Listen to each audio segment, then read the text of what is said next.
Sasabihin ko para sa ating mga kababayan, huwag nyo nang hanapin ang mga pulis sa presinto. Sapagkat kami ay sa inyo ng mga telepono. Dahil 911, darating kami sa loob ng 5 minuto. Brooklyn 911, what's your emergency? Sorry operator, testing pa lang yun. So malinaw ang sabi ng ating bagong PNP chief na si General Torre. Mga kababayan, huwag na daw natin hanapin ang ating mga kapulisan sa presinto.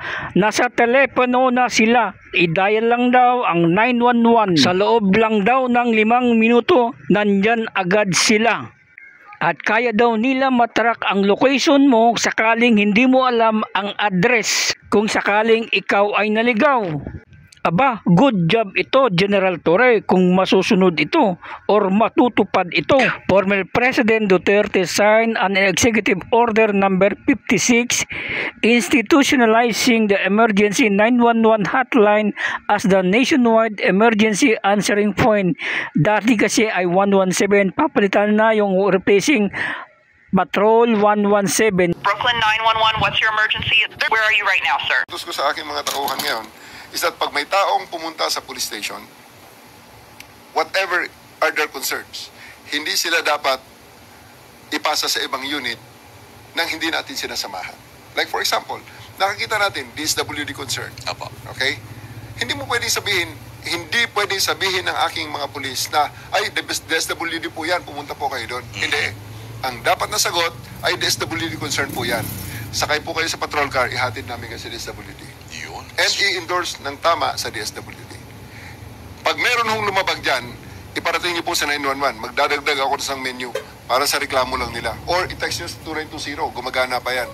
Sa Complaints and Referral Action Center. Ayun. At a-action na namin yan. Yang mga pulis na ganyan, nagagawa sa inyo ng ganyan, na ay pumunta ho sa kabila kasi hindi ho amin yan. Lalong-lalo na, most especially na, ay, Police Station 12 po to. Police Station 14 po, may cover niyan. Pumunta po kayo doon. Parating yun sa amin. Aalisin natin ang mga pulis niyan. Or retraining natin. Yeah. Paglalakarin natin mula Station 12 to Station 14 na pabalik-balik. Oh. Depende sa kung saan. Ang standard talaga dyan, 7 yan dati.